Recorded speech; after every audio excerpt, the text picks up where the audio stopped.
We love Hub.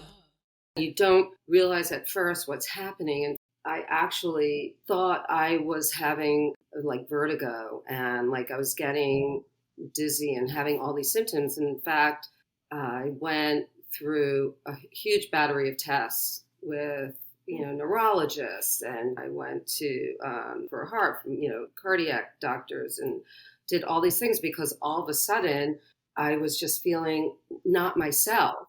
And literally every test, thankfully every test came back negative. There was never anything that they could say it was.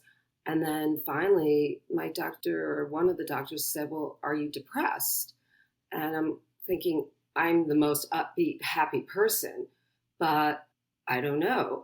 Maybe it is a little bit of depression, then, which I had never felt before.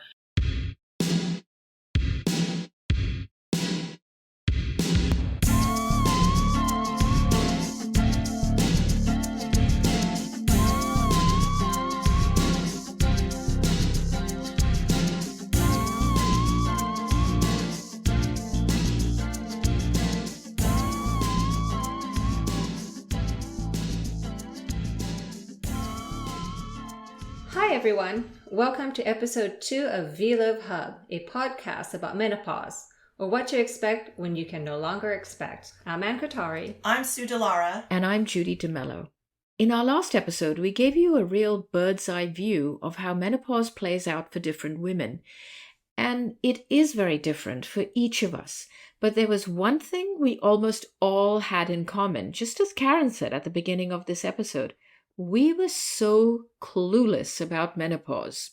Well, we knew the basics, of course, but as far as getting real answers like, should I go on HRT or should I see a menopause specialist?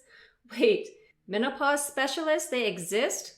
I didn't know that. So on this episode, we're very lucky to have a medical expert in the field of menopause health and wellness who was gracious enough to give us the time and share her expertise. Here's my interview with Dr. Tara Allmen, a Board Certified Gynecologist in New York City and author of Menopause Confidential, which I recently read and loved so much. Please enjoy.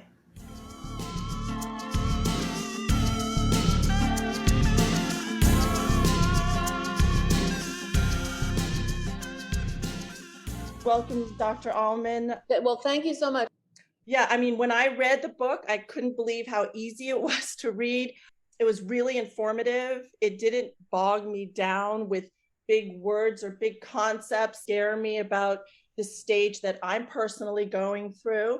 And it was funny and entertaining. Your listeners should know that there are 65 million perimenopausal and menopausal women. Let's just identify what that really means. It really means that somewhere, usually in our 40s, our ovaries begin winding down their duties. Their job is to make estrogen, progesterone, and testosterone. When you're having normal menstrual cycles, that's being done normally. But in our 40s, and as we aim toward our 50s, our ovaries are looking toward retirement. That's actually menopause, when our ovaries have retired from that job. I like to joke we should thank our ovaries for their excellent service, but at some certain point after working for 30 or 40 years on our behalf, it's okay for them to retire. But what it means for us are a lot of changes physically, mentally, emotionally that we are not prepared for because nobody tells women. And we should really get that talk somewhere at the tender age of 40. We should all know what's on the horizon. So perimenopause is when our cycles begin to change from what they were to what they are now. So that means we can start skipping cycles, or maybe they're getting heavier or lighter. It's a change. And concurrent with that comes a lot of symptomatology: hot flashes, night sweats, sleep issues, mood. Really, the list is so very, very, very long.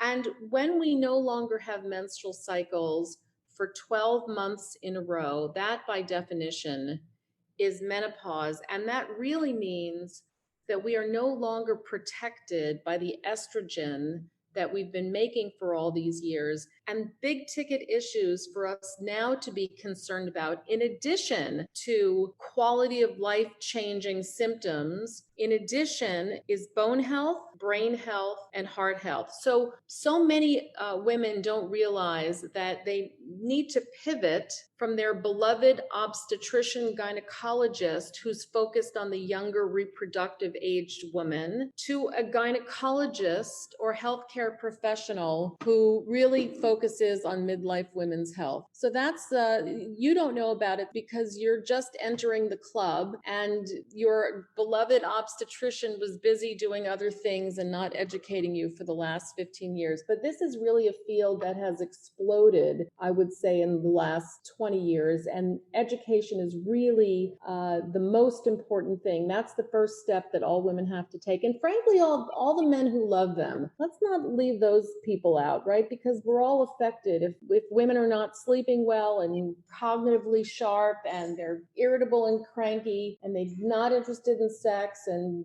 on and on and on, everybody's going to suffer. Yeah, absolutely. Actually, we've interviewed a lot of men just kind of for kicks, just to ask them about the topic of menopause. And the really cool thing is that some of the younger men, their answers were really sweet and thoughtful. So I feel like there is a change that's happening with younger people just being a lot more aware of women, menopause, and men too, also going through different changes. Well, that's interesting. I love that the young men are getting educated and with the program, they're getting woke.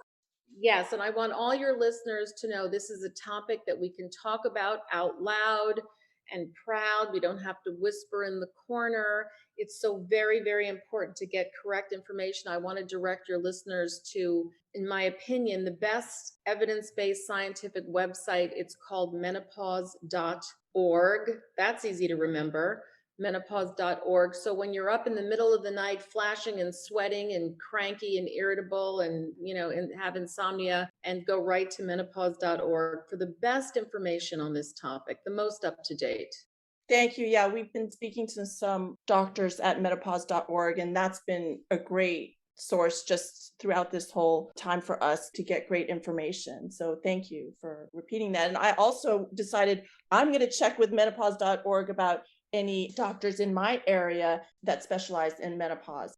Well, you raise a really good point there, Sue, which is that, as I said, we need to pivot from our obstetrician's office. And how are you going to find that person? Well, you can, as you suggested, go to menopause.org, put in your zip code, put in your town, and see who pops up who's credentialed. But also, you can get a list of gynecologist onlys.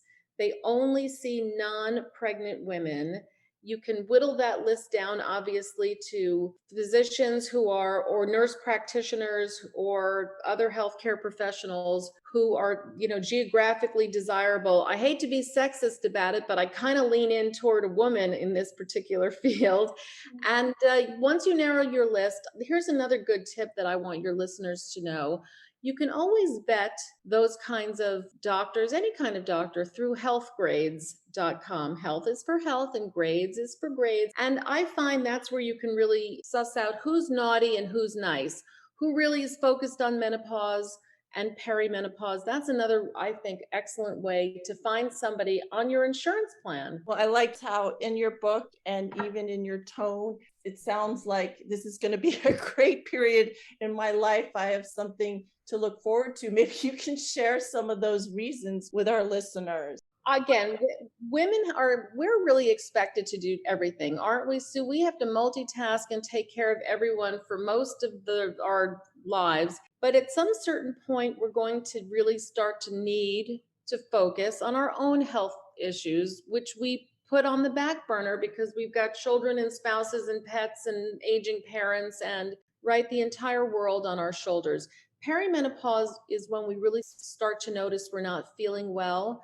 We're not able to focus and concentrate and do all the jobs we have been so masterfully doing for all these years. It's a great wake-up call to say, all right, if I'm not making the lifestyle choices I know I'm supposed to be making in terms of healthy eating and exercise and excellent sleep habits, if I don't do those things, I will not be able to live the rest of my life in a healthy way. So I have to pivot from focusing on everyone else and finally have permission to focus on myself and put ourselves way high up on that to-do list And again, it's really in our early 40s is the ideal time to get that education. We should all have a master class, in my opinion. I agree. And then it has to be repeated every year because we'll be forgetful about what was said last time. And there are new issues that pop up this time, and new women are joining this club every day. Millions more join this club every day. So all of this information bears repeating often. I agree. And also, you can't always explain something about yourself. Some condition or symptoms that I've had are very different from friends of mine, and vice versa. I don't understand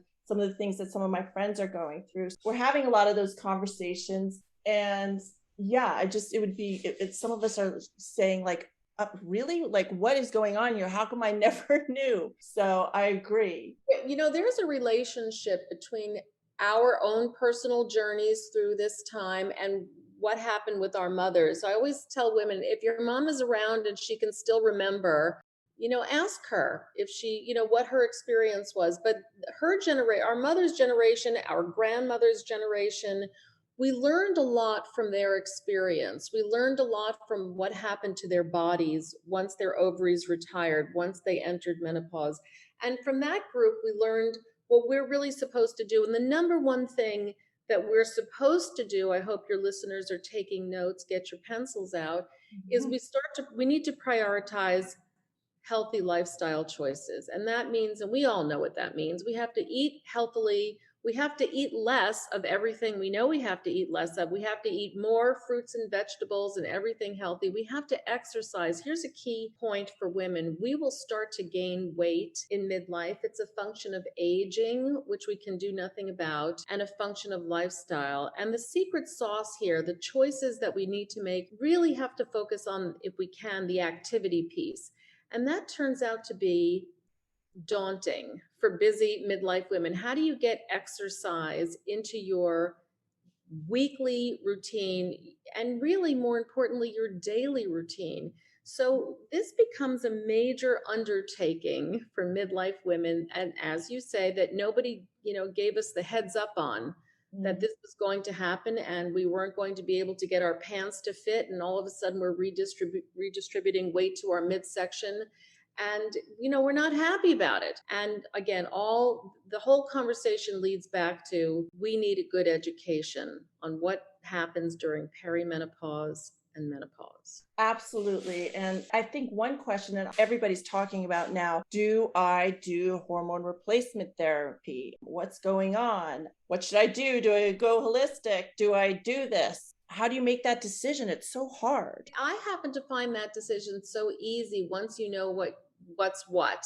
Each woman is an individual. She brings to the table a different set of concerns and health history. And when you partner with a knowledgeable midlife women's health expert, the two of you together can sort out what are your actual choices. And you're raising the topic of hormone therapy, and that's specifically FDA approved for the treatment of hot flashes, vaginal dryness, and the prevention of osteoporosis.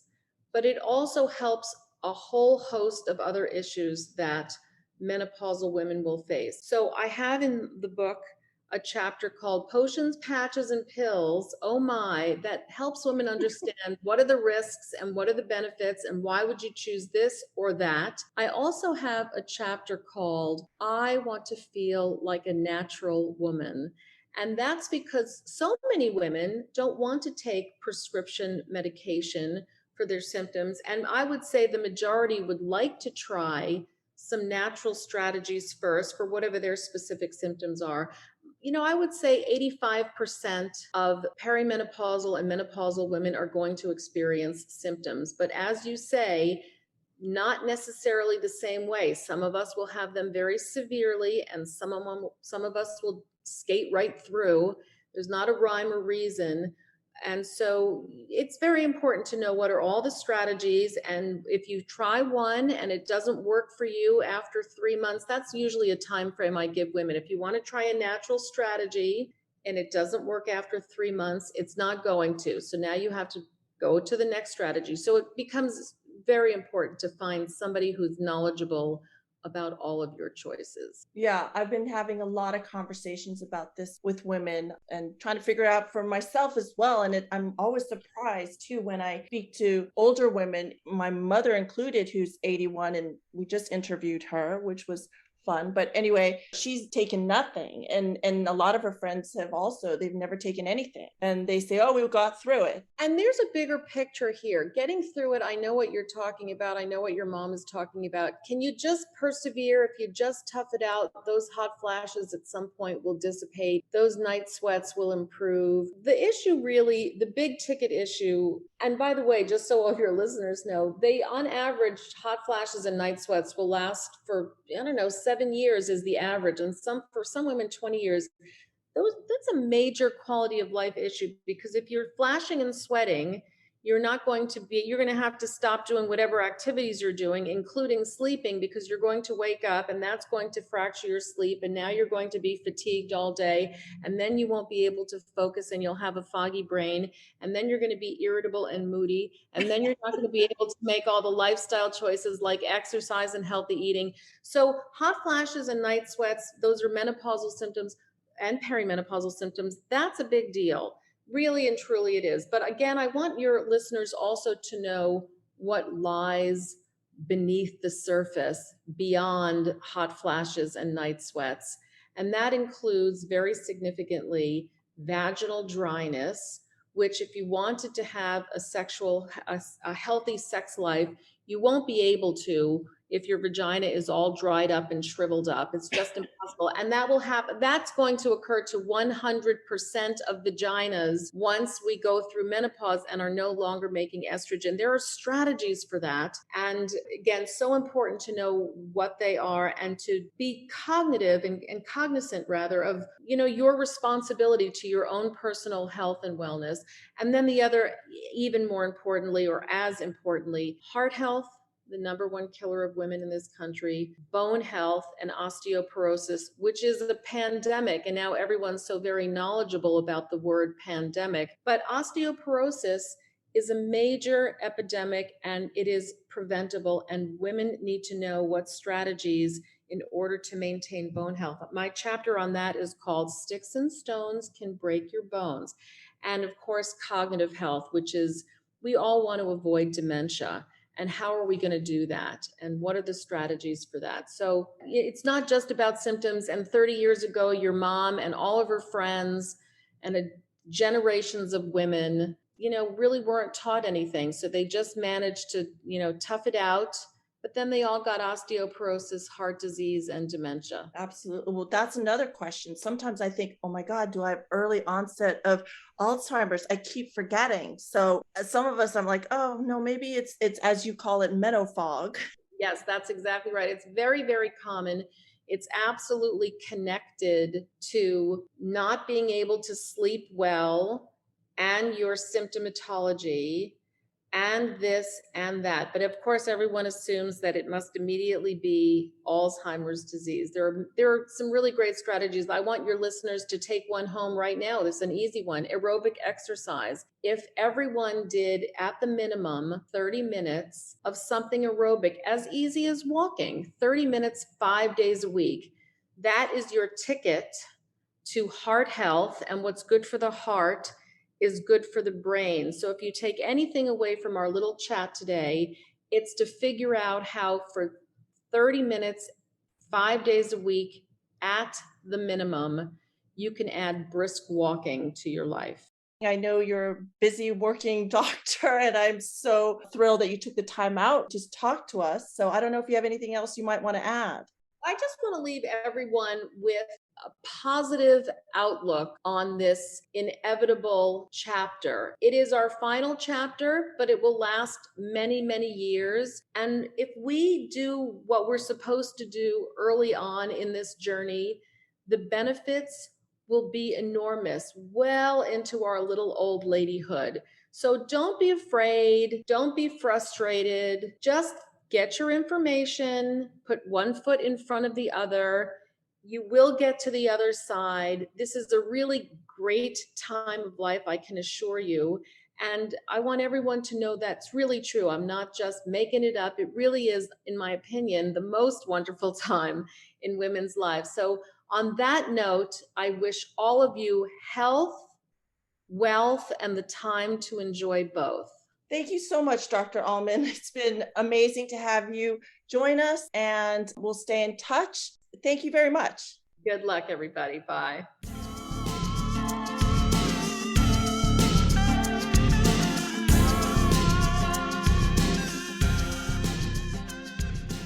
That was really interesting. So, Sue, what was your big takeaway from your interview with Dr. Allmen? So, what I love particularly about Dr. Allmen is her book, Menopause Confidential, is very helpful. It's kind of a guide to different topics that women typically go through during perimenopause and menopause. It's very easy to read, and it's fun to read, and she's kind of funny. And it doesn't bog you down with a lot of very heavy medical information. It is a very helpful tool when you're learning about menopause or perimenopause and you have various symptoms and you wonder, wait, does this have to do with menopause or is it a medical question? I mean, for example, I think all of us have been in a situation where we're like, okay, I can't remember. Oh gosh, is this brain fog, as she calls it, menofog? Or is this early onset of Alzheimer's? I mean, so many times at work, I would struggle with a word or something I knew which should be at just naturally there. And I was reaching and thinking, okay, I'm losing it. I'm losing it. I'm losing my mind and my brain is going. And she helps kind of give you guidance on knowing you're not crazy. You're going through something that's very natural. Estrogen is not going to your brain. It affects you. Okay, so my big takeaway from listening to your interview with her is that we really need to see a menopause specialist because we are not doing ourselves a service when we reach a certain age if we continue to keep going to the same old OBGYN or a regular GP. I mean, the truth is, I didn't even know there was such a thing as a menopause specialist. I thought we do keep going to see our regular doctor until the end of our time because surely she or he would have all the answers for us in every stage of our lives. But clearly that's not the case. And certainly as far as OBGYNs go, they are mostly focused on the childbearing years, not on the post-reproductive ones. And so I do think if you're just starting to go through perimenopause, or maybe you're already in menopause, I'd say listen to Dr. Allmen and switch over and find a menopause specialist because we do need expert advice during this period, just as we did through the previous stages in our lives. But of course, I went to a menopause specialist and I'm not happy with that menopause specialist because I don't think she gave me enough information about HRT. I don't think that she did any tests out of just asking me a few symptoms. She did encourage me, of course, to go get my bone density test, which I had one a few years ago. Of course, to go get another mammogram. She said because I've already hit menopause, the risks are very high and that estrogen would really only help me for night sweats and hot flashes, which I never had hot flashes. But I'm over my night sweats. So I was very confused. Well, the thing is, if you don't know better, I mean, we're now well informed compared to, let's say, 3 months ago because we started this podcast. But if I had gone to her, I would have trusted what she said and would have just rode with that. But because now that we're well informed, I think we need to make sure that the women also self-educate, read a couple of books and find the information themselves. You absolutely have to educate yourselves. And I think a second visit to this specialist would be helpful. Trying to gather my thoughts and have more questions, maybe go back to her. Well, somebody who can definitely help us become more educated as we go through this transition will be on our next episode because we're going back to the beginning, to perimenopause. And to help us understand this rather emotional time that frankly few of us sail through is Dr. Shahzadi Harper from London, England. And Dr. Harper is known as a leading perimenopause expert and the author of her recently published book, The Perimenopause Solution. She is wonderful, so we'll see you then.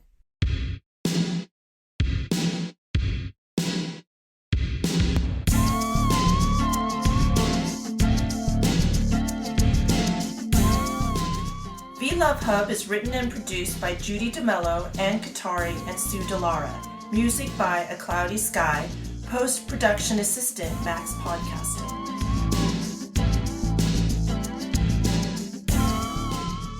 Please subscribe to our show wherever you download your pods.